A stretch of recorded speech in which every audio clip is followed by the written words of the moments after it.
Porque foi isso que aconteceu. Foi uma tentativa Sim. de sujar a imagem dele. De se utilizar disso pra fazer uma coisa totalmente tendenciosa. Eu sei que estão fazendo um documentário pro outro lado. Tá sendo colhido entrevistas com muita gente. Eu sei que alguns objetos pessoais do Michael foram levados para Neverland no começo desse ano para fazerem parte dessa gravação também. Quem tá por trás eu não sei, porque a pessoa não me falou, né? A pessoa só me falou, Rodrigo, olha, trouxeram tal coisa aqui, tá aqui em Neverland, olha só, tipo... Mas eu não sei quem tá por trás, mas que estão produzindo, estão. Tomara que venha forte e que tenha...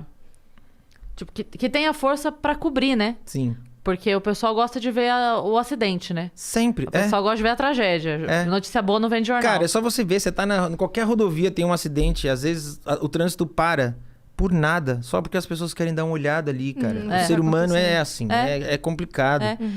Qualquer nota pra consertar uma notícia nunca circula tanto quanto a notícia. Ninguém quer ver a nota. E tem uma declaração do Jerry Lewis, que é incrível.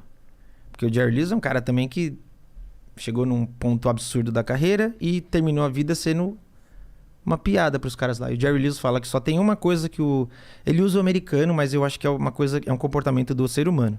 Ele fala que só tem uma coisa que o americano gosta mais do que construir ídolos mundiais. É destruí-los depois que eles se tornam ídolos. Sim. Porque você coloca a pessoa num patamar intocável e quando você derruba, todo mundo gosta de ver essa pessoa cair porque a pessoa fala, viu? É igual a mim. Olha lá. A gente é assim, o ser humano é muito isso. E a mídia toda se junta pra focar nisso, né? Se junta. E no caso do Michael, assim, era muito complicado, porque durante o processo mesmo tinha... Cara, pensa, durante o processo tinha uma novelinha do Michael. Tinha uma novelinha. Não podia filmar o processo. Então alguém entrava, ficava escrevendo tudo que acontecia. Quando saía de lá, isso era enviado correndo. Dentro de um estúdio tinha uma galera já pronta, vestida. Isso era transformado num texto, eles encenavam. Para. Sério? Ô, louco. Um cara vestido de Michael, um cara que era parecido com o advogado, um cara que era parecido com o promotor. Isso existiu, de verdade, durante o processo. A gente tá falando de um processo que ocorreu em 2005. A internet não tinha o poder que tem hoje. Nem de longe. E olha só o nível. Os caras faziam isso pra TV. Era uma novelinha. Todo dia. Imagina, vamos saber o que aconteceu hoje no processo. Cara, é bizarro. Bizarro. O interesse das pessoas na vida do Michael é uma coisa que ninguém nunca soube explicar. Mas, por exemplo, a primeira entrevista do Saddam Hussein para uma TV americana foi um estouro de audiência. A primeira entrevista dele, acho que em 20 anos, uma coisa assim. Foi antes do 11 de setembro. No mesmo ano, o Bush deu uma entrevista para um fórum de estudantes. E aí, pouco tempo depois, teve uma entrevista que foi o Living with Michael Jackson, que era o cara mostrando a vida do Michael em Neverland. O Living with Michael Jackson teve mais audiência do que os dois. Então é muito bizarro, porque as pessoas querem saber do fútil. As pessoas querem saber do que é o mito. Sim. Será que é verdade? Como é que vive o Michael Jackson? Cara... Teve uma guerra depois, o mundo virou de ponta cabeça. Ninguém nem... Se perguntar hoje, é capaz das pessoas nem saberem que existia essa entrevista dos caras. Mas o Living with Michael Jackson foi mais audiência que isso. Então é bizarro. Eu não sei explicar de onde vem esse interesse pela vida do Michael. Mas ele existe, sempre existiu. E existe desde lá de trás, porque ele quebrou barreiras com isso, ele criou mercados com isso e... Posteriormente, na minha opinião, ele acabou sendo uma vítima disso. Ele criou um mercado que engoliu ele. Eu não sei se o nível estaria pior se ele estivesse vivo ou se tá pior quando ele tá morto. Eu não sei também. Eu queria muito saber como o Michael iria lidar hoje com isso, sabe? Porque ao mesmo tempo que isso daqui hoje daria pra ele uma possibilidade de falar de verdade, eu não sei o quanto ele iria se expor de verdade. Porque, por exemplo, um outro fato que aconteceu, que foi o presidente da Indie Live que contou. Foi fechado lá para fazer o This Is It, eles iam fazer os shows e tudo mais, e aí teriam chegado pro Mike e falado, a gente vai fazer, é um baita investimento, uma baita oportunidade, então, por favor, sem maluquices. Nada de excentricidades, sabe? Nada de freak. E o Michael odiava essa expressão. No freak, no freak, no...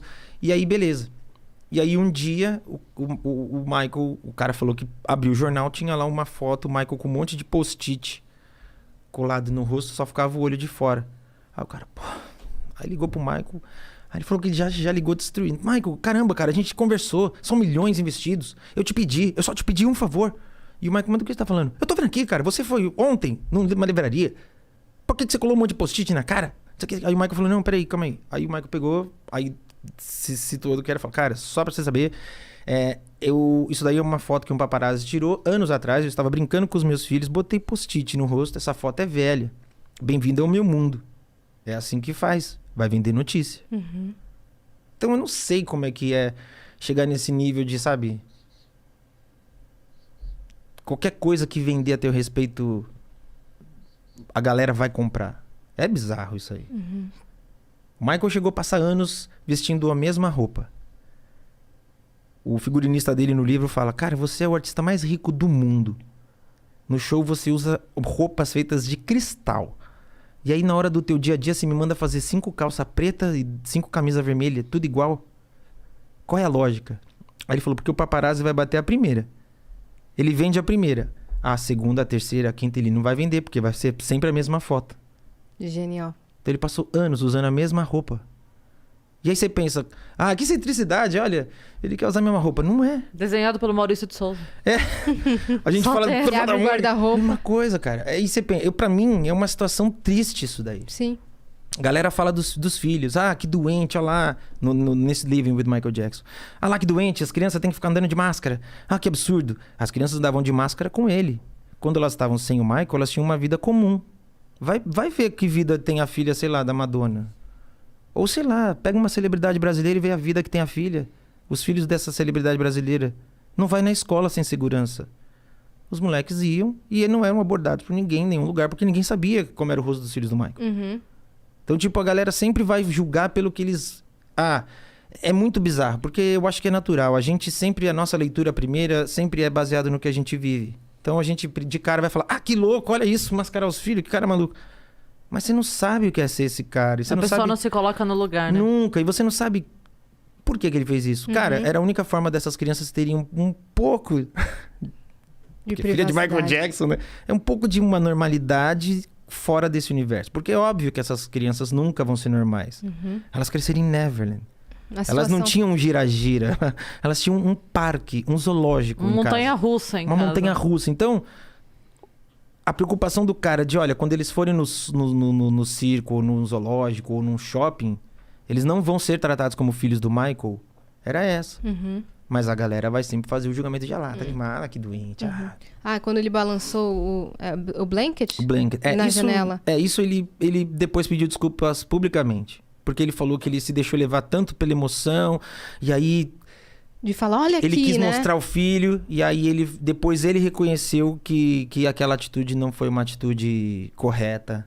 E que por mais que ele explique que ele estava segurando com força, que ele não sentiu, depois ele mesmo assumiu que, olha, ok, me excedi. Porque realmente a galera ali, chegaram a falar, não, vamos investigar, ele não vai... Quiseram cogitar dele perder a guarda dos filhos. Foi um negócio bem... E esse lance do Bruno Mars, que a galera fala que é filho e não sei o quê. Vamos para as teorias da conspiração, Da então. onde vem isso? Além, óbvio, do cara cantar muito bem e fazer ali... Bruno Mars foi cover do Michael na adolescência. Cover de se maquiar, pôr peruca, dançar Michael, fazer... Tudo, ele fazia. Ele fazia Elvis e Michael, né? Elvis, quando ele era bem criancinha, na adolescência, ele passou a fazer Michael. Eu acho que a teoria vem porque, Bruno Mars, ele usa a influência do Michael de uma forma brilhante. Ele não nega, o que eu acho incrível, porque tem uma galera que finge que não, né? E aí, cara, ele fala, não, cara. E ele não tem como você falar que não. Além de uma questão da influência musical, a forma que ele usa... Né? O Bruno Mars é um cara que, dentro do canto tem um lance do mix voice, que o Michael, durante muitos anos, o Michael foi considerado um dos melhores cantores dessa técnica, assim, de fazer essa coisa do mix voice. O Bruno Belting. Mars... não só do belt, mas essa coisa de você dosar a voz de cabeça com a voz de peito, né? E o Bruno Mars é um cara que faz isso muito bem também. E no início, cantava muito Michael. Tipo, o primeiro show que o Bruno Mars fez no Brasil... cantou Michael, porque fazia parte do setlist dele. Então, pô, eu acho que é uma coisa... E eu acho que como o Bruno Mars usa essa influência de uma forma muito inteligente, os fãs do Michael abraçaram o Bruno Mars mesmo como artista. Porque é engraçado, tem uma galera... Não foi um sentimento de cópia ou invasão. Tem uma galera fã do Michael que, dependendo da forma que o artista usa a influência ou a forma que ele se posiciona quando questionam, a galera pega um asco puto, assim. Não, esse cara não, ele copia o Michael. E aí você fala, cara, ele não tá copiando, é uma influência, sabe?